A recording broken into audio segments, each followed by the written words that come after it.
Have the MPs take care of this piece of shit.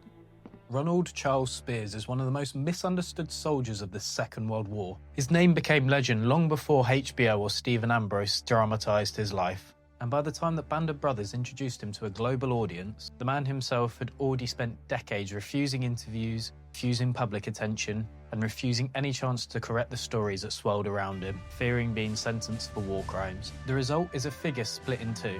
On television, he is a cold, razor-sharp officer who seems as dangerous as the war itself. Shaped by early discipline, years of structured military training, and a lifelong commitment to professional soldiering, the myths surrounding him did not appear because he boasted or embellished. The truth of Ronald Speirs is stranger, darker, and more impressive than the character that many people think they know. And understanding the real man means going far beyond the edges of television and into the long, shadowed arc of his actual life. This is Lieutenant Colonel Ronald Charles Speirs, one of the many who served in the Band of Brothers. Born in Edinburgh in 1920, raised in Boston, Speirs attended the English High School in Boston and later went to the Bentley School of Accounting and Finance in Massachusetts, where he studied accounting. He enlisted in the Army Reserve before the war and attended multiple summer military training programs and was already commissioned as a second lieutenant before the United States entered World War II.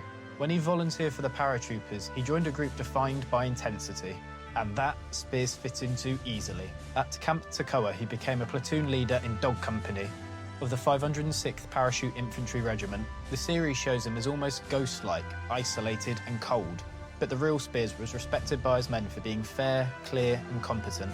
He was also known for strict discipline. Like in the show, Speirs parachuted into Normandy on D-Day. Not seen in the show is an incident between him and another soldier, however. Accounts of this incident vary in some details, but the overall story is consistent.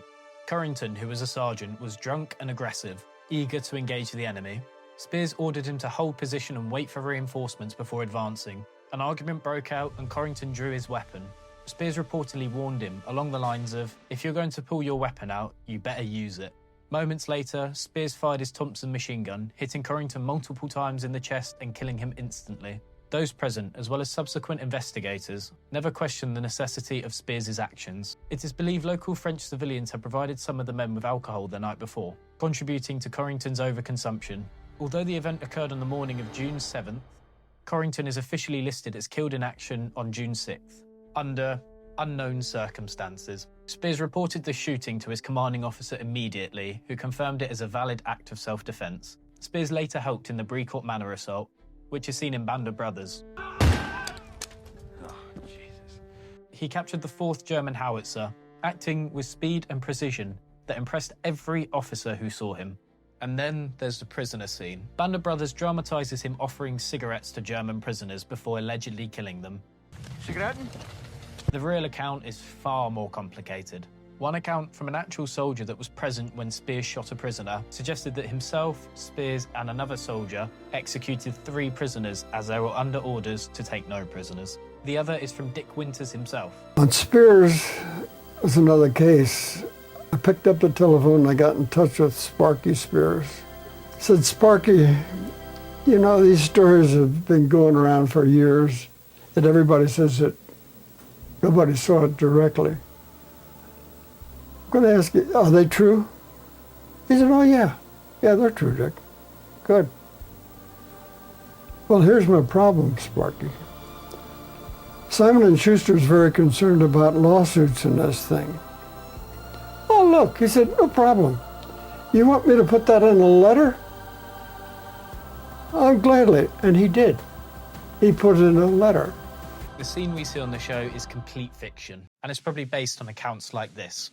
The show presents this episode as an unsettling piece of his character, but in reality, it was part of a broader pattern that darker rumours eventually grew from. "Well, I know a guy who said an eyewitness told him that Speirs posed those prisoners.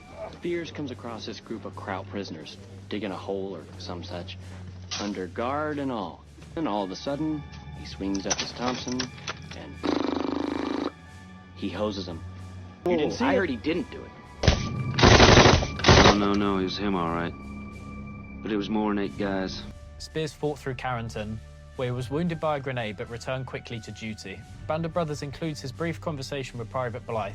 "You hid in that ditch because you think there's still hope. But Blythe, The only hope you have is to accept the fact that you're already dead. Speirs was not a nihilist, nor someone who believed soldiers needed to lose hope to fight. He was practical and direct, but he was also a career officer with a clear sense of structure and responsibility. He jumped into Holland as part of Operation Market Garden. The Silver Star he earned there came from an extraordinary act. He swam alone across the river while wounded, and returned with intelligence that shaped later patrols. Band of Brothers reaches its most iconic Speirs moment in the assault on Foy. Winters selected Speirs to relieve Dyke only because he was the first officer he saw. There was no dramatic build-up. The easy company, but Speirs, get yourself over here! Get out there and relieve Dyke and take that attack on in! Speirs took command instantly, reorganised Easy Company, and executed a coordinated assault, and then ran towards the town to countermand Dyke's earlier order. The most legendary moment of Ronald Speirs' wartime service, and the scene that Band of Brothers immortalised, is the desperate sprint to link up with I Company during the attack. The situation was collapsing. Easy Company's assault had stalled under brutal German fire, their moment dying in open fields, men pinned down, freezing and leaderless. But worse, the company to their flank, I Company, was out of communication. Their radios were dead, or their radio operators were either wounded or killed. With the fog of war thick over Foy, there was a real danger that the two American units would unknowingly fire into one another as they tried to push into the town, and that the Germans would slip away.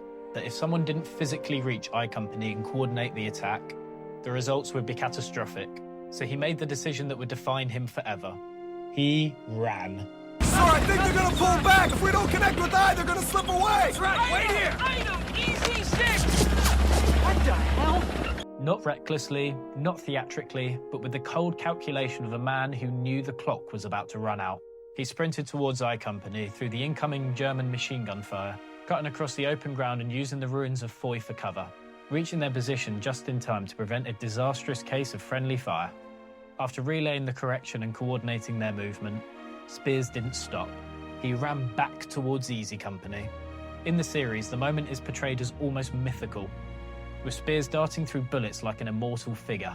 But Speirs didn't run to be a hero. He ran because the alternative was chaos, friendly fire, and the possibility of the collapse of the assault. After Foy, he officially took command of Easy Company and held that position longer than any other wartime commander. He led Easy through the occupation of Germany, including the liberations of camps near Landsberg and the siege of Berchtesgaden. Though he had enough points to return home, he chose to stay with the unit until Japan surrendered. His life after World War II was just as unusual. He stayed in the army, jumped into Korea as a rifle company commander, fought hardened Chinese forces, and later trained in Russian before serving as a liaison officer to the Red Army during the tense early years of the Cold War. In 1958, he became the American governor of Spandau Prison, responsible for guarding some of the last surviving Nazi leaders, including Rudolf Hess.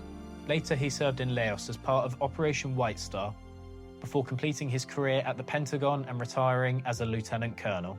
The man Band of Brothers presents is a shadow, cold, lethal, mysterious, almost superhuman in his calm. There is some truth in that portrayal, but the real Ronald Speirs was far more grounded. He did not embrace the legend that formed around him, and refused all interviews for the series. He wanted no part in shaping his own mythology, which only deepened it further. Speirs died in Montana in 2007. To the end, he allowed the rumours to live because he understood something that very few people do. In war, reputation can be a weapon. Silence can be armour. And sometimes, the less you say, the more people believe you're capable of. Maybe that's because Tertius knew there was some value to the men thinking he was the meanest, toughest son of a bitch in the whole Roman Legion. He lived through Normandy, Holland, Bastogne and the fall of Germany, and retired as a lieutenant colonel after a lifetime defined by discipline rather than drama. If you enjoyed this video, give it a like, subscribe and turn that bell notification on, share it with your friends, and leave me a comment. Let me know who you'd like to see a video on next. Because sometimes history doesn't need a rewrite, it just needs to be told properly.